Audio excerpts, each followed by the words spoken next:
You're listening to Cards to the Moon, a podcast about trading cards from both a collector and investor perspective. We hope you'll stick around for the ride as we take a deep dive into the state of the hobby, share some hot takes, hopefully some useful advice, and fun stories along the way. Hey all, we're back for episode 5 of Cards to the Moon. My name is Clark, and with me co-hosting, as usual, is Hyung and John. So guys, right off the top, I just want to remind you that I predicted the Atlanta Hawks would go to the finals, and I believe I was laughed at when I first said that. But by the time this airs, who knows? The Hawks might be out, and especially just finding out from Hyung that Trae Young isn't playing today. Yeah, sorry to burst your bubble there, but he's out for Game 4. But the Hawks are winning currently, so we'll see. Yeah, and I still believe in Trae, so it doesn't matter at the end of the day. Well, apparently I do too, because I bought in, so I'm on board with you. Yes, change one person's mind. All right. Yeah, I wonder when the hobby is going to give Trae his proper respect. You know what I mean? So I think it's coming. It's coming. And quickly, any NHL predictions you guys been following? Tampa Bay versus Montreal, who I still can't believe made it to the finals. I can't believe I'm saying this, but I'm if there's Leafs fans listening, they'll probably hate me for this because we're all Leafs fans, but I'm kind of rooting for the Canadians. I think we have to. Wow. I think we have to. Yeah, no, absolutely not. Yeah, I don't think we're supposed to, but they're fun to watch. They're built well. Cole Caulfield. I'm a big fan of Carey Price, so I kind of want to see Carey Price win a cup, and Shea Weber. I love Shea Weber, but it's gonna be tough, man. Like Tampa Bay steamrolled them last game, so they got some work. They got some adjustments to do, but I'm secretly rooting for the Canadians. Secret's out, but yeah, I know. I think I'm one of those Leafs fans, man. If the Leafs can't win it, no Canadian team. I don't want any Canadian team to win it. There you go. Yeah, die hard. That's actually normal. Yeah, I'm probably the abnormal one. All right, that's cool. All right, let's move on then to hobby headlines. And if you missed last week's episode, we talked about things in the hobby that don't make sense or use real-world logics, and we call that hobby logic. And one example, I think you brought it up, Hyung, is why certain refractors or parallels, like the waves and the shimmers, are far less valuable than the true refractors, which have the same print number. So for one reason or another, there's no love for certain things in the hobby. So this week's topic is kind of related to that idea, where we're going to explore why there's no hobby love for a certain player or certain card or certain set. And I thought we can just go around and share maybe one or two of those things, whether it's a card or anything in the hobby really, of what each of us, personally think should deserve more hobby love. And it could end up being a great early investment since, no one's really into it right now. So yeah, and any thoughts, anything that comes to your mind right away? I'm going to move into like the hobby sets, like the Bowman Sterlings, Topps Finest, Stadium Club. Yeah. I think long term, like extreme value. There's a lot of extreme value there. I don't know. What about you guys? Yeah, I mean, going back to those sets, you think, they look really nice, like the art, especially Stadium Club. We talked about this in the last episode. Do you think this just not, people just... Well, that's the thing. It's like, what's the difference? What's the difference, right? It's like long term. I'll give you an example. Mike Trout. Look at his Topps Finest and Bowman Sterling. Mm-hmm. Right. So, looking at it, I think it's still undervalued personally, but comparing newer sets like a Tatis Bowman Sterling or Acuna Finest or whatever it is, right? You could kind of draw the comparisons that, hey, it might be a really good long-term investment based on kind of like the hobby logic. Like I think those sets are like, you could find 2019 Topps Finest, for instance, locally at a local card store. The fact that you could still rip a hobby box is ridiculous, right? And because we chase after the flagship stuff, the typical Topps Chrome or Topps paper, but there's so many different great sets, I think, that are long-term investments like Bowman Sterling, Bowman's Best, Topps Finest, that get absolutely no love, right? So right. Except Bowman's platinum. That thing sucks. Yeah, I don't know. I don't know if it's if they meant it to be like a higher end set, but yeah, it gets absolutely no love. But even Bowman Platinum, crushed. I seen a Vladdy refractor on that, like go for like, you know, a PSA 10 go for like $100 or something like that, or 175, and I'm like, you know, long term that's not a bad card. You know, if it's a Vladdy rookie at the end of the day, and if it's numbered, right? So I don't know. Yeah. No, I totally agree with you. Like some of those sets, like you just mentioned, and that's why I brought up, these can be really good early investments, because if you believe there's no good reason that the hobby hates these products, but people one day realize, or collectors one day realize that, wait a minute, this is a Vladimir Guerrero Jr. rookie card numbered to 10 or numbered to 25. Yeah, exactly. Then that's my point. The value I can see shoot up. Yeah, for sure. It's like a Select 2, right? Like, same thing too, Yeah. right? Select versus Prism. And Johnny, we always talk about this, you know, there's extreme value in Select. I think there's extreme value in Select still, and a Select color, but it gets no love, right? So, yeah, for sure. What about you, Johnny? Yeah, this is tough, man. I don't know if what I'm about to choose is necessarily underrated, and I don't know if there's necessarily future value, but I'm going to go on the topic of hobby logic, and I'm going with 90s Upper Deck basketball. Okay. And I just, you know, like Upper Deck was, anyone who collected in the early 90s, Upper Deck was the shiz. Like that's what any other company was trying to mimic.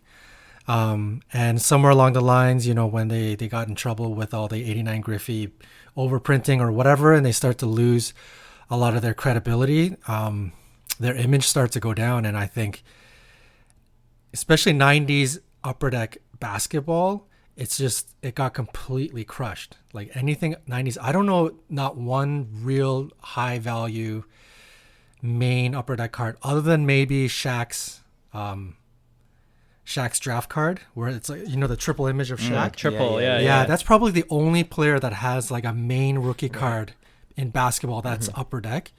Otherwise, Upper Deck is really, you know, like it's a poster boy of the junk wax era, right? So yeah, so I don't quite say that it's underrated, and I'm not quite saying that everybody should go invest.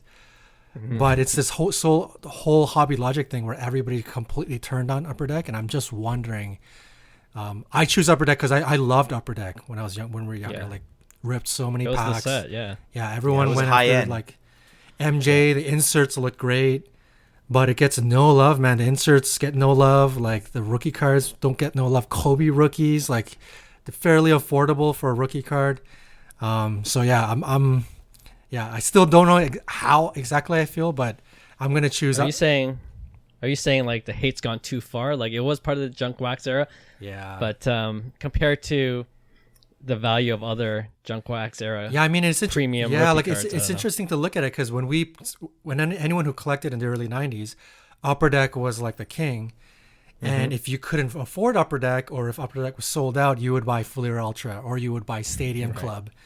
And if you look at it now, Stadium Club and Fleer Ultra, in terms of brand, or even in terms of desirability in vintage collecting, they've far surpassed Upper Deck. You know, like, and I think Fleer Ultra and Stadium Club are legitimate alternatives to investing. Like if you're talking about Kobe rookies, Kevin Garnett rookies, Shaq rookies, I still think Fleer Ultra, Stadium Club, of those players, is like an excellent buy. But yeah, like it's interesting to see the hobby logic where Upper Deck just took such a monster hit. And I think I truly believe it's just because what I just said, they're the poster boy of the 90s junk wax. And I'm not sure. I don't think I feel confident that it'll recover, or that there's room here to make a play, but I just chose them because number one, hobby logic, it's a fun topic. And number two, it was my personal favorite sets to go after when I was younger. So there's a lot of nostalgia when I think about Upper Deck basketball. Okay, I can see that for sure. That's a good choice. For me, I picked something more specific, and I'll start off with the SP Authentic Future Watch on-card autograph cards, rookie cards for hockey. Yeah. Nice. Other than Upper Deck, the Cup rookie cards, which is pretty much the Grail hockey cards for high-end hockey collectors.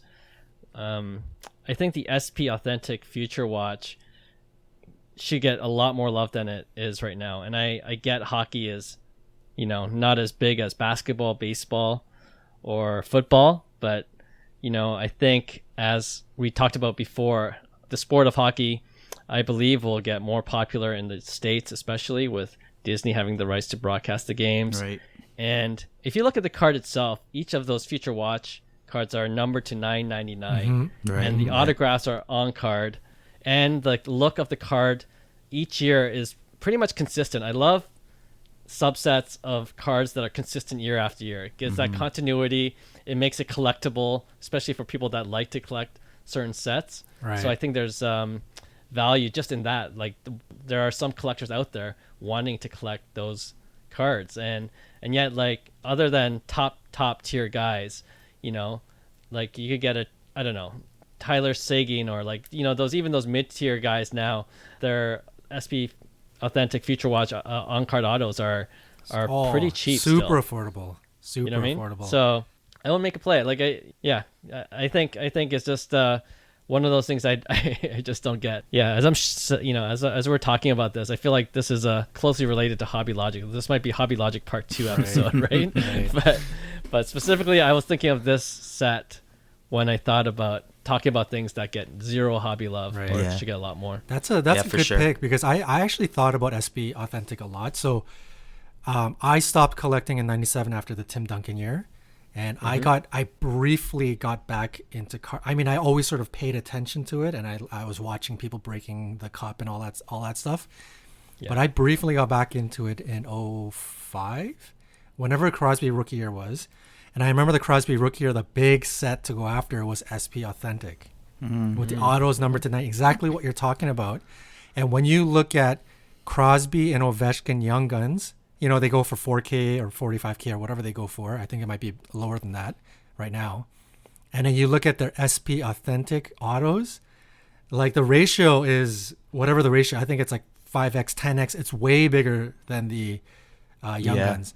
But then when you move forward 10 years, and you compare Tyler Seguin's Young Guns to his SP Authentic. You compare Patrick Kane's Young Guns to his SP Authentic autograph. Like the ratio is like 1.5x. It's barely different, right? Yeah. So I'm wondering if Ridiculous. it's an interesting conversation, because I wonder if this is an actual play, like there's opportunity here, or I wonder if the reason why the Crosby and Ovechkins go for so much was because that particular year, I think a lot of people came back into the hobby, because it was, especially for hockey in Canada, it was the first year where you had generational potential prospects, 2 of them in a single set. It's like getting LeBron and Kobe in one set. Right. So it was like a huge time. Like I came out of the woodworks to buy hobby boxes with my buddy and I. We bought like 3 hobby boxes each of SP Authentic to try to get those like Crosby, Ovechkin autographs. And I wonder if because of that memory or the nostalgia of that chase back in the day, that's giving the push of Crosby and Ovechkin's cards to go up that much, or is it that SP Authentic is actually worth that much more, and there's an opportunity here, there's a play here to go after Matthew Barzal SP Authentic, to go after Braden Point SP Authentic. I don't know, but it's a great. I'm glad you brought that up. It's a great. It's an interesting. SP Authentic is big time. I think, like especially early 2000s. You look at like Tiger Woods, like SP Authentics compared to his Upper Deck. Like that's the big time card, right? That's the big time play, and those on card autos are so underrated. Like. And it's such a premium set. Even the biggest thing, the drawback for Upper Deck has always been the lack of fun and parallels, So it's like SP Authentic actually has that, which is cooler. But definitely the autos I think are so underrated. I don't know the hockey market well, but for sure I think any product in that 2000 era, like that SP Authentic was really, really hot at the time, and it was a big time product. Right. Totally. One of my biggest regrets in the hobby is I actually bid for a SP Authentic Future Watch BGS 9.5 Alexander Ovechkin card. And this is just when I got back into it. And I bid, I think, 650. That was too much, too. Yeah. Like a turn back time and not think that 700 was too much. Right. Oh, man. And now it's like several $1,000s. Yeah. You know what I mean? Oh, Like, it's easily. ridiculous. Yeah. That's so But funny. that was, oh man, that was a regret. So, and I had another one. It's similar to my argument with SP Authentic. Is for basketball, the Panini Chronicles Origins on-card autograph. I mentioned it briefly in the last episode, but if you take a look at those cards, same thing, clean design, on-card autos. The base of that autograph set is numbered to 99, and there are some parallels that are numbered to 49, and I think 25 even for some of those players. But it's so affordable compared to other autograph cards in basketball. Like even I've seen even sticker auto cards of different sets go for a lot more than the Panini Chronicles Origins on-card autos. And I don't get that either. But same thing. Like if you like a player, look for the Panini Chronicles Origins set. And yeah, it's I think it's a good buy. I have a Trae Young. Speaking of Trae Young, I have one of his Panini Chronicles Origins on-card auto numbered to 99. It's pretty sweet. Nice. It's out to BGS, and hopefully I get a good grade, but we'll see how it goes. I'm worried about one corner, but we'll see. Hence why I submitted to BGS. But sweet. Yeah. Any other cards that you could think of that should deserve more hobby love?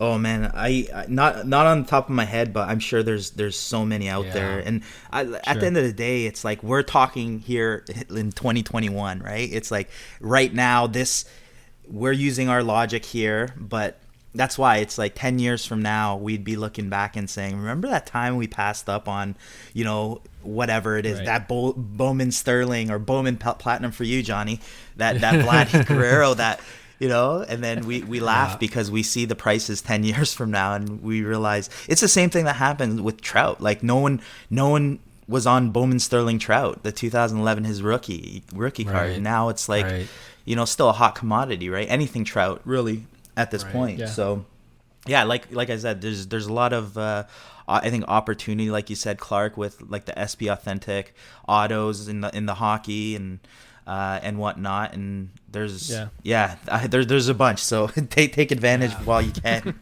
Don't think you're stupid because you're not buying. Well, when you talk about like taking advantage or like seizing an opportunity, like you've mentioned this to me so many times, like chasing a particular color, doesn't matter the set, but if you chase like a popular color, for example, the all-time classic color in any kind of refractor is gold, right?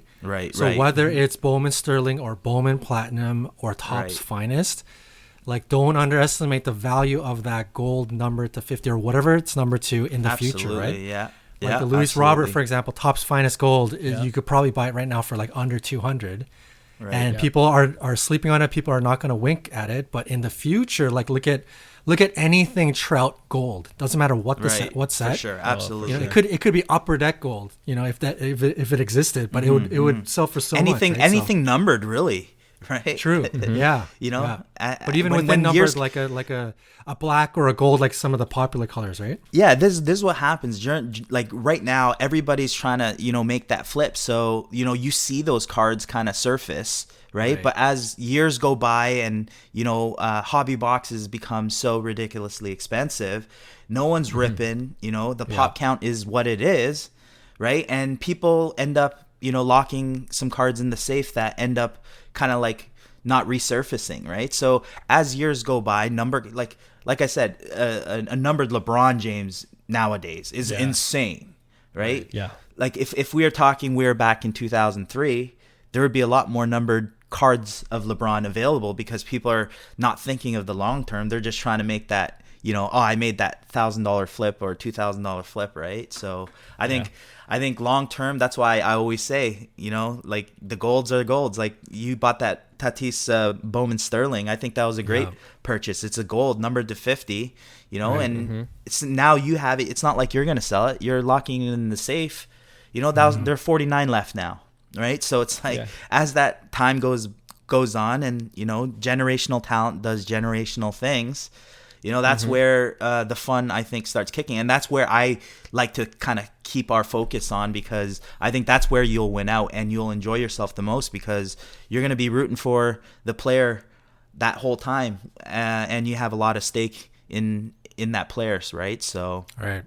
yeah. Right. Yeah, totally agree. And to your earlier point, Hyung, when you mentioned that down the line you'll see those opportunities come to fruition, or you'll see the benefits of going after some of the things that don't make sense now come to fruition in the future. Like, I mean, we're talking about that now from the things that we, should have invested in 3 years ago, even. Right. Yeah. No. I 100%. I agree. Well, we should have trusted our gut back then. So. Yeah. You learn for sure. All right. So just moving on, I wanted to introduce this new segment today, especially after what we talked about with cards that deserve more hobby love, and it's called Dead Wrong. All right. As much as we like to be right about everything, sometimes, our predictions just don't pan out. And I think we're more right than we are wrong. But at the end of the day, the market is always right. So in the interest of full transparency, and just to remind others that when collecting as an investment, there's always some level of risk involved, I thought we can tell our listeners just one of our dead wrong predictions or dead wrong moves that we've made in the hobby. Who wants to go first? I'll go first. Other than me selling, I guess the opposite, selling cards too early, thinking that prices will go up. I did that with Tatis, and I totally regret it. But we'll go the other way, and I would say I wouldn't say I'm dead wrong, because I still believe in the kid, but I would say Tyler Hero for me. He's a guy that I got emotionally attached to because I've been following it. You kind of follow him, his journey, high school through Kentucky, and then you kind of follow his journey with all the haters, and then he finally makes the playoffs, and you're like, yes, and he shows up in his first year, and that's when I held through the whole time, and I kept on adding to the collection because I truly believed in him. And then he goes and does some questionable stuff, it's like, what are you doing? But I mean, I think his make or break is still next year and the year after. Absolutely. And we'll see, but as of right now, Hero's prices have tanked, and and it's definitely not a sell at this point, because I think you'll just kind of like, I'm not giving up on the player himself. Sure. But yeah, that's probably one area I thought, I was going to see a little more success from Tyler Hero, but then I realized, what, he's a 20-year-old kid, and prices are inflated for him, and to be honest, to have it sustainable to where it was is not realistic. So that's one of my guys that I would say that I kind of am holding the bag a bit. I think the lesson there is, and I'm sure we've all experienced something like that, is that when you recognize card values spiking, and then you know in your head that it's probably not sustainable, it might be a good time to sell some of those cards and then reinvest it, and then you can always jump back in later too, right? Like, right. Sometimes we always think that every card we love and cherish will go to the moon, but that's not always the case. Exactly. Definitely a good lesson I've learned personally as well. Yeah. How about you, Johnny? For myself, like I've mentioned on this podcast, like I got back into this about, I want to say about 18 months ago now. So everything that I have, I wouldn't say anything, everyone's kind of got the Keston Hiuras and of the world, Right. where some of my cards that I've collected since I got back into it still have an opportunity. It's not like a complete failure. So I don't really, I'm gonna switch this up, and I'm gonna, like I always do, like an idiot, I'm gonna change up the rules a bit, but I'm gonna go with like a future dead wrong for myself. So for myself, I know everybody's kind of, the hype is simmered a bit, but I am not, and I've never been on the Zion train. I don't own any of his cards. When he was coming into the league, we all saw his highlights from when he was in high school and when he was at Duke. Even amongst my friends as we chatted, like I was always the one to say, like, I'm taking Ja Morant number 1 over Zion. You know, I can understand from a business standpoint, New Orleans, they got to make money, they got to sell jerseys. 100% makes sense for them. But I was personally picking Ja, and I just like we're old enough now to have seen players like Zion, right? The OG is like, you know, Dominique Wilkins. We've got like Sean Kemp, Vince Carter. Sean Kemp's a good one, yeah. Blake Griffin. Like these are like, you know, freak of nature athletes that are just highlight reel packages when they're young kids because they can just jump through the roof and just dunk on anybody.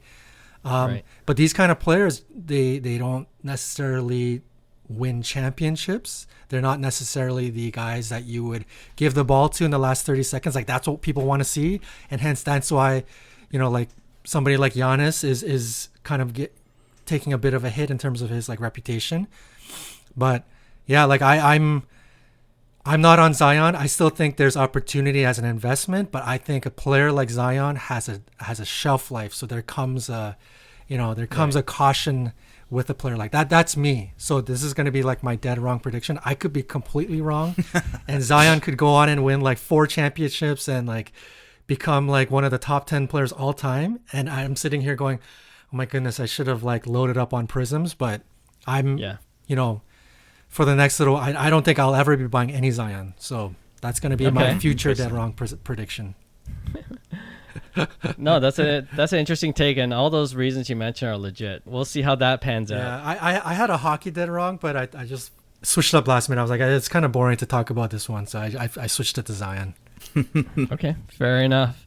Mine is, well, first, I'm not going to talk about like all the cards I invested early on when I got back into the hobby, like prospecting, pure prospecting. There's obviously high room for error, and I think I mentioned a couple last time, like Manuel Margot. I thought he would be the next Mookie Betts. You know what I mean? And I'm like, nope, that didn't happen. And Gregory Polanco didn't happen.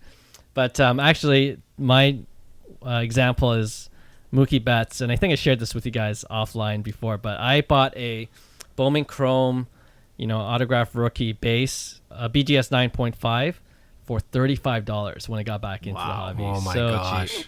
And as soon as it doubled, $70, I sold. You paper-handed. You know what I mean? You paper-handed. So bad 100%. there.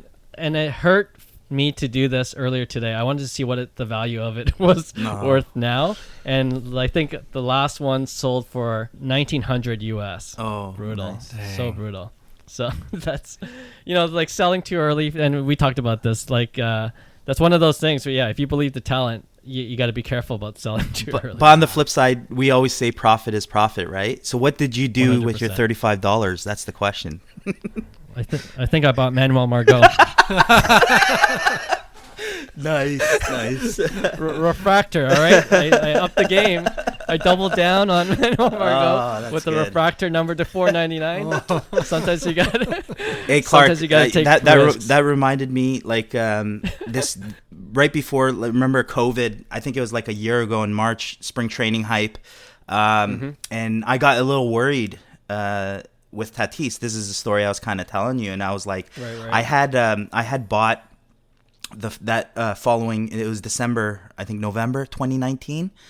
I bought an Orange Wave Raw Tatis, and I think I won the bid at like $340 US. An Orange Wave. I sent it to PSA, and it ended up PSA 10ing, right? And at that time it was like Pop 3, and March comes around, and this is before, you know, the COVID season, and I get a little worried because people are talking about, oh, the economy is going to shut down, like what's going to happen, and then apparently this, you know, deadly virus is, you know, roaming around and stuff, and I ended up selling that Orange Wave for $1,300, and I was happy. I was laughing. I was like, I did well, you know, you 3 or 4x your money, and then it ended up last year. My copy actually, I think, ended up selling for like $15K, right? So that one hurt a bit, and that same month, Clark, I sold a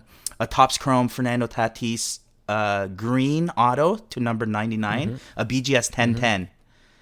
And Oh, yeah, wow. so I bought that raw for $400 that same time, and then it ended up pristining at BGS, and I ended up selling it for Crazy. like $950. So Oh, yeah, you know jeez. what? Profit is profit, and Yeah, for sure. Like But you it said, hurt. it all what yeah. You turned that money to Tiger Woods gold, man. yeah, exactly.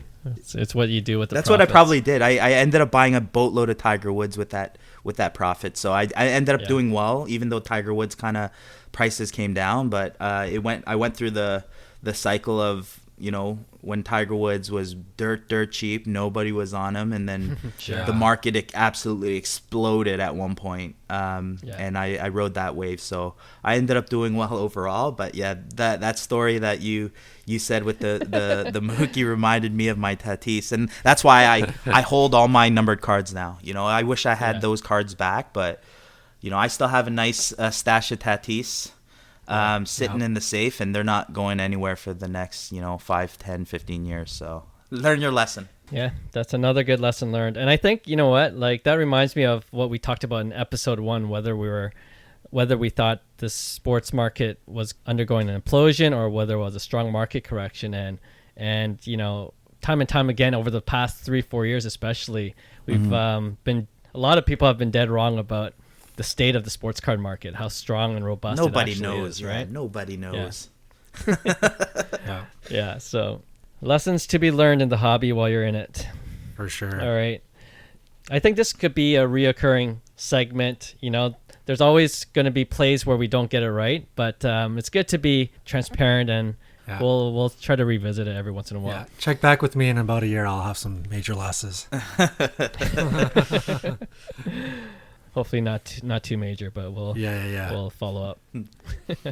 All right, our last segment of this podcast episode is Fast Five,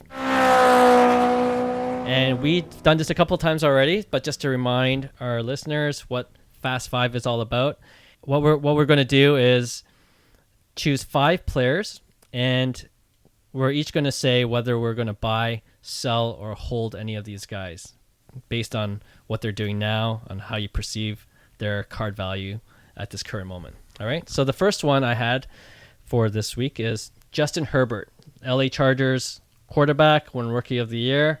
And if you look at his prices right now, with football season just around the corner, it's spiking already. Like Herbert is the main guy to grab, But yeah, your thoughts. Are you buying, selling, or holding on Herbert? I think I am buying. I still think that there's room to grow because we're in the infancy stages of football season still. I know we're still a couple months away, but yeah, I mean, his prices aren't that expensive, so I think there's still a lot of room to grow. But I would say buy with caution because it is volatile, and you're gonna probably, if he doesn't perform, you're most likely gonna be holding the bags. But I expect Justin Herbert to perform, so he's an exciting player to watch, and he's been turning heads. So for me, I'm a buy, and enjoy the football season when you do buy. So yeah. And his XRC is sweet, so that's the card. Yeah. For sure. I think has tremendous value in the future. So I think when I say buy, I'm not talking bases. I'm off base. I still think like we talked about, Select has extreme value there, and then his XRC and stuff like that. But yeah, sorry, and his numbered cards I think are good value compared to his base. So I'm a buy at that. Sorry to cut you off. No problem. I'm complete opposite. I'm sell all the way, and I say this with a grain of salt because I used to be big into football back in the day, but not so much anymore. So I can't say with confidence I am a football prospector. But just based on what I talked about in a couple of previous podcasts about LaMelo, I'm just not a buyer during the first year hype. And what better the hype between LaMelo and Justin Herbert than to win Rookie of the Year and to look like the stud that everybody was prospecting you to be? It's just like the perfect time. I think it's a sell all the way. If you believe in Justin Herbert, I think there's going to be opportunities to get back in. But for this coming year, 100% sell all the way. But I do agree with what Hyung says. If you're in the bigger market for some of the more expensive Herberts, where like whatever vinyl number to 5, color blast, some of these crazier cards. These are cards that, you know, after a couple of seasons, you won't see them on the market at all ever again. So there are times, even during a down or up market, you have to take advantage of those buys if you're in that market. So in that sense, I agree with Hyung, but overall, Justin Herbert, I'm definitely a sell. I can see both sides, but for me, I'm going to side with Johnny too. Like quarterbacks, football players in general, the level of injury risk is, you know, pretty high compared to other sports, I believe. And in football, like, yeah, for sure, I like the idea that he's a quarterback. Like, I don't invest in anything other than quarterbacks, to tell you the truth. Yeah. But the only quarterbacks I believe in 100% right now are Tom Brady, that are playing right now, are Tom Brady, which I can't afford, and Patrick Mahomes, which I can't afford. So I'm not investing in any football quarterbacks. There you have it. It's the only affordable option at this point. Yeah. I guess so. I like Joe Burrow, but because he's coming off an injury. Herbert over Burrow any day. Yeah. Sure, but I think the value is in Burrow. But anyway, but yeah, I like Herbert. I think he definitely has obvious potential to take the next step, but in terms of what I've been seeing in terms of prices, it's just, to me, a little bit high risk. And I rather, if I had a card, if I pulled it out of a pack, like we were saying earlier, I'd rather take those profits and then reinvest in something else that I'm more assured of. You know what I mean? So I think that's my play. Sell on Herbert. Okay, second guy. And I chose this guy because we have friends that invested heavily in this dude. Keston Hiura. Hiura of the Milwaukee Brewers. You know, there was high hopes. He had a pretty good rookie year, and you know, we saw what he did earlier this year. Just couldn't hit anything, and he just came back, and now he's hitting a home run every other game. So, like, I guess the question is, which Hiura do we believe in? Like, is he back, or are we just going to be cautious? For me, I'm cautious. I went through my Hiura kind of phase. I actually really like him as a baseball player. I've been following him ever since he's been in college in California, and he's a great baseball player. But for me, it's a sell. I've been on him, you know, in 2019 when he had a great season, and his prices were actually really like, they're pretty decent. Like I made some decent money off flips with Keston. And I kind of got out before he kind of fell off the rails the last 2 seasons. And part of it is, for me, defensively he's out of a position, right? It's like he's a barely serviceable second baseman, and basically got bumped to first base, which I personally think, like, is the biggest mental blow for you as a baseball player, because everything is confidence. Remember, like, you know, it's like, hey, you played second base all your life, but now you're gonna move to first base and just, you know, catch the baseballs, just catch the baseballs, right? And then from there, the expectation of a first baseman, if you're playing a corner position in the infield in the big leagues, your expectation is 30 plus home runs, right, in the corner. Sure. So, like, for me, that's not, I believe in his hitting ability. Like, this guy can hit some bombs. Like, I think he on 162 game average, he'll hit between 30 and 35 home runs, which is incredible for a guy that's 5'10", 180. You know, is generating some massive torque there. But yeah, for me, he's a sell, just because I already made profit off of him, and I don't see me making any more profit off of him. I still have a little bit of Keston, and it's not even worth selling at this point, because you know, you're paying for the cost of grading essentially and getting the card for free. Sometimes you're making money, so at that point, yeah, he's a don't sell or buy, I guess. Or hold. Yeah. Like, I mean, of everything that I've bought since I got back into it, I think Hiura, and I mentioned this briefly, but Hiura is the one that has lost me the most money, just because I bought a lot of his stuff when it was a lot higher, and now it's literally worth the cost of grading. But with that being said, I'm gonna say buy, and I'm not saying this because necessarily I think Hiura is gonna come back and he's gonna be the player that everyone thought he's gonna be. I think a lot of people have given up on him, which is fair. I think there's still a lot of people that believe in him, but I'm saying buy because I just took a look at his Sapphire, And the last couple sold. I mean, there's one that sold for $79. That's not bad. Exactly. So if you're, I'm just saying buy, because if you're in that market, because there's not a lot of like cards that, if some people, my budget is $100 maximum for a card, like you're not really playing with much. So if you're in if you're in that space, to buy a pretty decent prospect, albeit, he's got 1 foot out of the majors, 1 foot in. But if you really want to roll the dice here for $79 US on a Sapphire rookie PSA 10, like that could be, doesn't hurt your pockets if it goes to zero. And if Hiura comes back and he stays in the majors and he ends up carving a pretty good career, or even getting hot from here to the rest of the season, or gets hot next season, like that's a card that'll easily pump back up to 300 US, 350 US. You can 3-4x that easily, right? So for that reason, I'm going to say buy. That Sapphire is his best card, Johnny. I agree. Yeah. That's 100% his best rookie card is the Sapphire. It's a unique image. It's such a cool looking card. Yeah, but I agree. Yeah, $79 for a PSA 10 is ridiculous. Yeah, I mean, so cheap. I bought that thing for $330. So you might want to edit that one out, Clark, or add it to that segment of. Yeah, this is dead wrong part 2. Buy high, sell low. Yeah. So Johnny's holding. Yeah. No, I agree. Like Keston Sapphire for that price, pretty sweet. But I think it's a trap. I think. Yeah. That's fair too. I still think it's a trap. Too.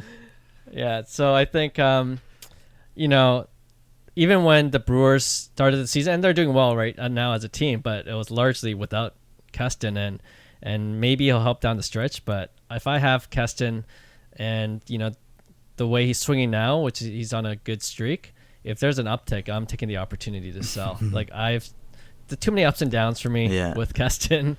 And, I agree with what you said, Hyung. Like, you got to account for the mental aspect of the game. And I think, every player goes through streaks, and who knows the next bad streak, which Keston will definitely go on, like any other player, how he'll handle that. Right. Like, he's one of those extreme players, I think, where he either can hit bombs, every other game, or he's going for 0 for 30, 0 for 40, right. Those stretches. And good luck trying to sell during those low points. It's, to get it back up to a certain level where you think you can get your money back. It's harder to do that every time he goes through that kind of bad streak. So sell for me on Keston.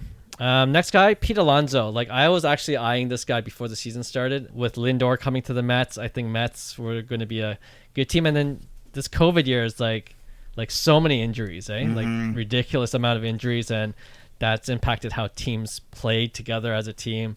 And I feel like Alonso, I don't know, has been quietly putting on a good season. Like, it's just the Mets in general, like, have been relatively quiet. I think they should have a better record than they do have now, if it weren't for some of the injuries.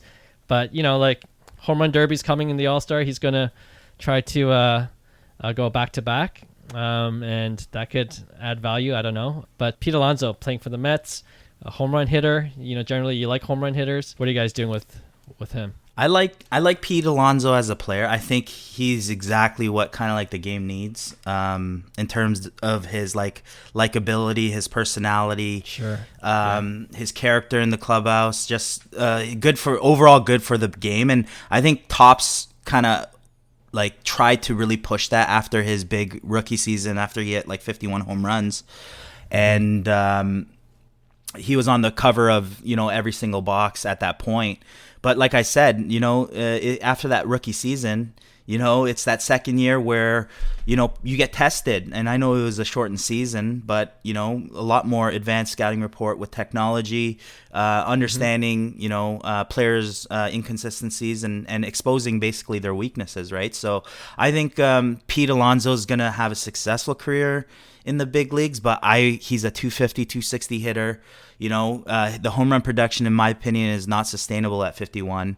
I think he's like a 30 home run hitter, which will land him a good career, but I don't see him, I guess, advancing. So I'm a sell at this point. And maybe ride the wave of stuff like the home run derby. But overall, like I've owned a lot of Pete Alonso cards as well. So I've seen the ups and downs of him too, and all I'm saying is, you know what? There's opportunity because his cards are cheap. His cards did take a hit, but he's gonna have to do some spectacular stuff again for it to move the way you would think stats would move it. Otherwise, he's a guy that you're just gonna roll the dice and lock in the safe, and if you have any higher end stuff and see what he does. But at this point in time, I'm a sell. Okay. Yeah. I'm nodding my head. I'm 100% in agreement with Hyung on this one. I have it written down as a sell. I just think Pete Alonso is just for all the reasons that Hyung mentioned, he's just way too one-dimensional for us to see a good opportunity for his cards to really uptick, because it's really for him. So far, it's just the home runs, right? That's all that really drives his value. So unless he's crushing 50 a year, I just don't see his cards ever coming back up to anywhere near some of the big dogs. So for that reason, I just don't. His cards are so cheap that it's almost tough to say sell.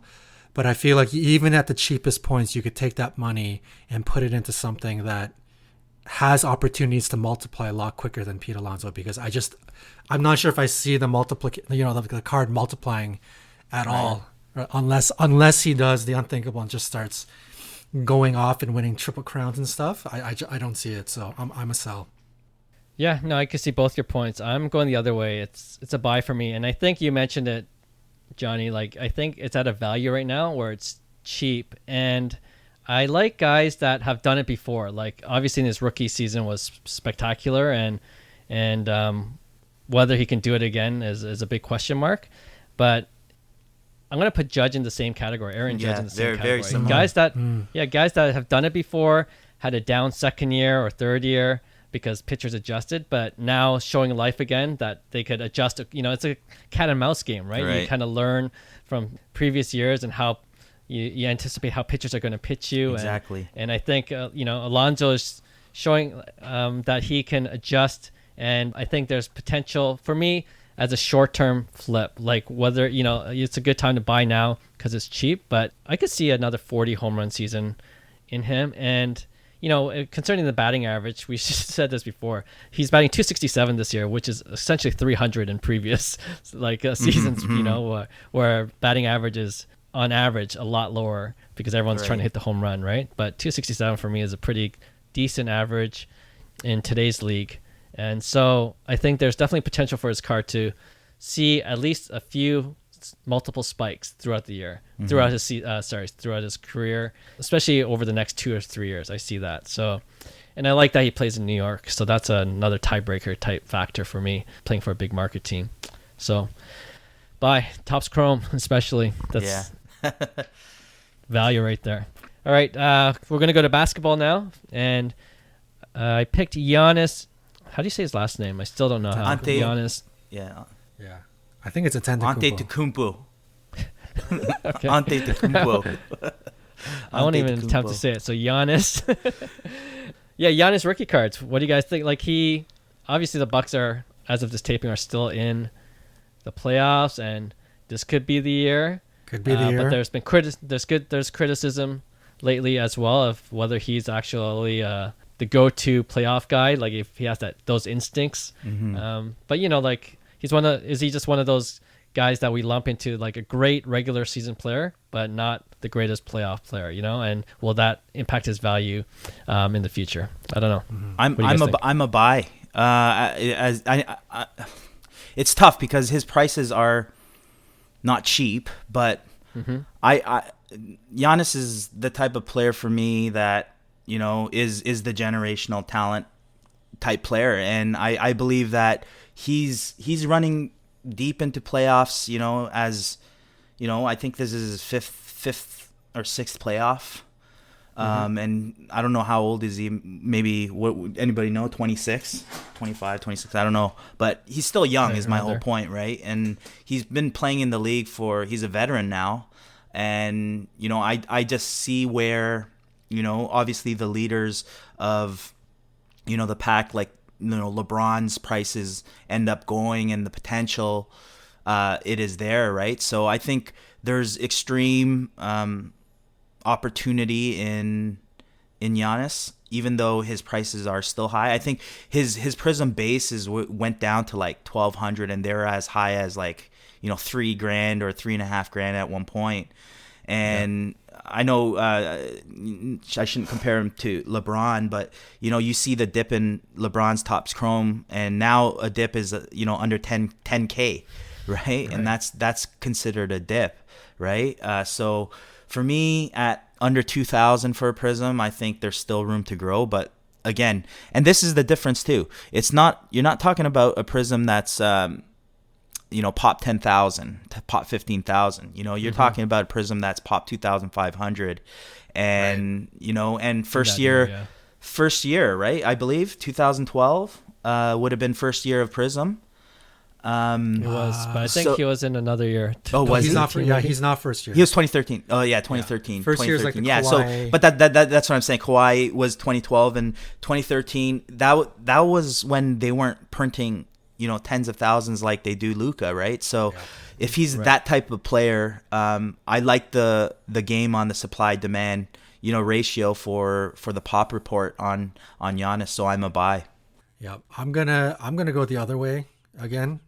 For Giannis, I'm a sell actually, and in basketball, what we've seen out of Giannis, like you mentioned in your opening remarks, Clark, I think we are now seeing who Giannis is and what kind of player he is, and he's clearly showing that he is not the type of player you give the ball to with 10 seconds left to win the game. He's not that type of player. Is he still a freak? Is he still a monster? Is he still like a wonder of nature in terms of like a specimen of a human being? Absolutely. He's a freak of nature. But generally, basketball fans, enthusiasts, collectors, they like to see that, like the quote unquote killer instinct. They want to see the MJs, they want to see the Kobes. That's why people get attracted to like Steph Curry, they get attracted to Kawhi Leonard, they get, the latest guys like Luka, Dame Lillard, guys that you give the ball to with 30 seconds left and they just take over the game and win the game for their teams. And Giannis has now had enough seasons, enough playoff runs to show that he doesn't look like he's that guy.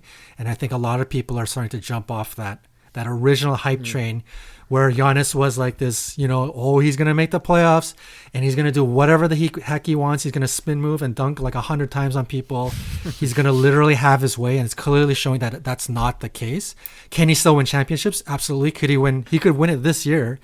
And his card's probably going to spike a bit. But overall, I think for all of those reasons, I'm going to say a sell. And he could, this guy's he could end up being an all-time legend. But guys like Giannis, who are complementary players that become all-time legends, like I'm talking about, sorry, I'm not gonna say complementary, but guys that they're not like Kobe, they're not like MJ, they're not the give the ball to the last like Tim Duncan, Shaq, like these types of players. Like long term, I think Giannis, if you're to hold his cards for the next 15 years, absolutely, I think he's gonna become an all-time legend. But right now, in the next 5 years, I'm definitely a sell. Fair enough. I was just about to roast you for calling him a complimentary player. wrong wording. He's a key guy, but I think when you're sharing, like people are jumping off the hype train. Honestly, I hope more people jump off the hype train because I'm buying all the way. Like I think Giannis is. I feel like when we look at his career, by the time he retires, we'll see that he was an amazing basketball player. And even if he doesn't win a championship, I hope he does, but even if he doesn't, I think who I compare him to is like Charles Barkley, who's never won, but you can't argue that Charles Barkley had a legendary career. And his value of his rookie cards, if you look at the iconic Fleer set, like, it's hard to get one at a decent price because it keeps on going up every year, right? Right. I think Giannis the same thing. And, there's more to choose from for Giannis. So as a collector, you could go with NBA hoops, and there's plenty of parallels there that are pretty affordable. I've been eyeing like an NBA hoops gold. It's paper, but it's under 2,000. I think that's a pretty decent buy, and I think that'll be a good investment.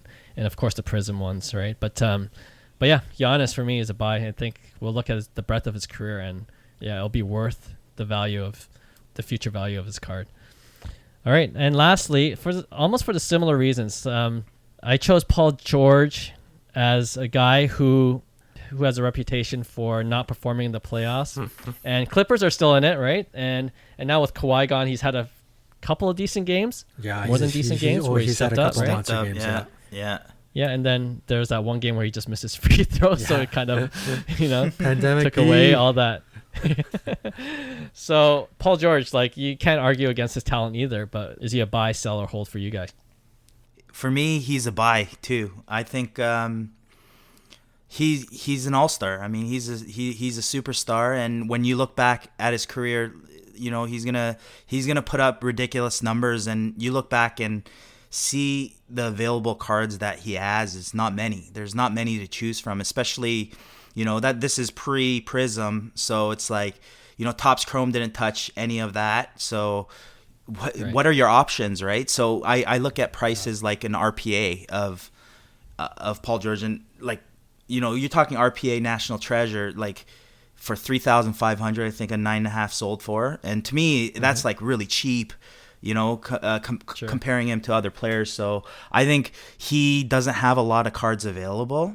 Yeah. And for the prices that are selling, like I said, 2012, I guess, would be his first Prism, and they're like a couple $100 with a pop of 150, and then before that, you're looking at, all these off-brand cards of kind of like not popular sets, right? So to me, I think he's a unique situation where I think the supply and demand is going to kick in big time after kind of his career kind of unfolds, right? So I'm a buy right now. His prices are way too cheap for his talent.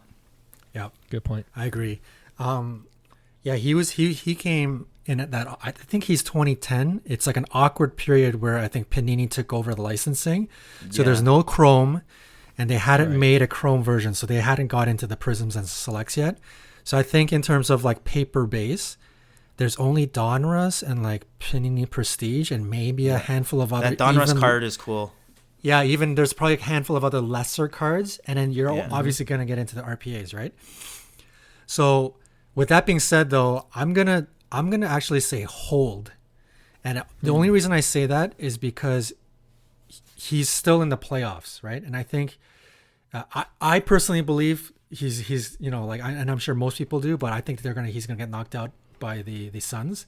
We'll see what happens, because the 0-2 down 0-2 Clippers are the ones that end up crushing everybody. But I'm gonna say hold right now, because I think his prices are probably holding pretty well, if not bumping up a little bit for the time being. I would rather wait till he gets knocked out. And then buy in the off season. I think it's going to come back down pretty low. Paul George overall, I've always loved Paul George. We all rag on him, call him Pandemic P and laugh at him and stuff. But watching this dude just single-handedly tear apart the Raptors back in the day, I knew, man, this guy is a bucket and a half. Like, this guy can score at will. So I personally love Paul George. I think there's going to be a great time to buy this offseason. But right now, specifically, as we talk about, heading into Game 6, I'm going to say hold for the time being. I don't know. I think I struggled with this one the most out of the 5 today, but I'm going to sell. I think, but it's a really good point about the supply of his rookie cards. Like, if, as an investment, that's definitely something to consider. But for me, I'm just thinking of him as a player, and for the arguments I made for Giannis, when I compare Paul George to Giannis, I feel like Paul George needs to win a championship for his value to increase significantly. Like, to play for the Clippers, which is a superstar team, and I know Kawhi's injured now, but he had the chance last year. I think there's an expectation you got to win. If you went to the Clippers for that reason, to make your path to the championship that much easier, and you don't play up to those expectations, I don't know. Like, and compared to Giannis, say what you want about Drew Holiday and all those supporting characters, but I feel like there's no one on that level. You don't have two superstars, in my opinion, on the Bucks. You know what I mean? And Giannis is still carrying the team to the playoffs, and you can argue what he's doing in the playoffs, but that's why I think he can get away with not winning a championship, and you can look at the breadth of his career. So, and I don't know. I think Paul George is just a I might get slack for this, but I just think he's a boring player. He's vanilla. Maybe nowadays, like Vanilla ice he's cream. just- vanilla, exactly. Yeah, he's just kind of, I don't know. Other than those 2 playoff games recently, but Right. I like Paul George. But I like Paul George too. Paul George, Paul George. because he's at, you know what? To be honest, though, because he's in such a unique position, and Hyung mentioned this, I think even more than his rookie cards, because the Donruss is decent. I like it. Yeah. The Prestige looks. I hated those old school Prestiges. Yeah. They look awful. They just look like such a cheap card. And I don't know what else there is of Paul George. I don't think there's not much else. So I think George is in a unique position. If he ends up carving out, possibly maybe he wins it this year. I don't know, but if he ends up carving out a pretty, like a Hall of Fame career, which he could, he's close to on that path. Like kind of other than winning championships, I kind of imagine him kind of similar to like the Paul Pierces, Pierces of the world, sort of like on that level. Yeah. So he's in a unique position where I think there's opportunities to buy things like first year 2012 Prism, 2015 Prism Golds, like just random stuff, because there's nothing sexy about his rookie year, right? So even though it is a rookie card, other than RPAs, there's really not much you're not going to lose, go crazy about that Donruss card just because it's a rookie card, right? So he's in a unique position where other supporting cards in other years might have better potential than the rookie card. I'm just, like Hyung kind of pointed that out. I think it's a great point. Yeah, no, for sure. But guys. But hang on, to your point, don't sleep on Chris Middleton, man. People are like, like in terms of superstars, this guy, I know, like when you watch him, I'm sure he doesn't have the sexiness. He's not exactly like a good looking guy. But don't sleep, man. I think his 2012 Prism, I don't know about it anymore. I'm sure it's popped up a bit after his last couple of performances. Oh, he's in the 2012 year, eh?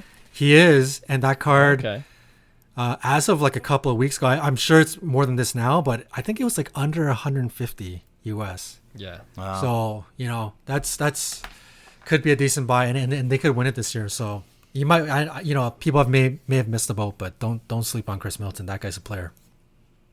All right. Listen to Johnny. Okay. All right, guys. I think we'll wrap up this week's episode. It was fun. I was thinking maybe next episode, how we've done the pick one segment. Instead of me thinking of all 3 pairs, we'll maybe we each can select a pair, and then we'll see which one we pick. I like it. Man. Sound all right? Yep, I like it. Sweet. All right. Till then, take it easy, guys. We'll see you again next week. Thanks, everyone. Hey, thanks for listening to Cards to the Moon. We'd really appreciate you subscribing to our podcast wherever you listen to your podcasts.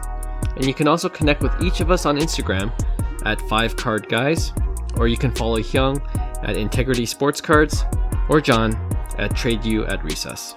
You can also check us out at 5cardguys.com. Thanks again, and hope to connect soon.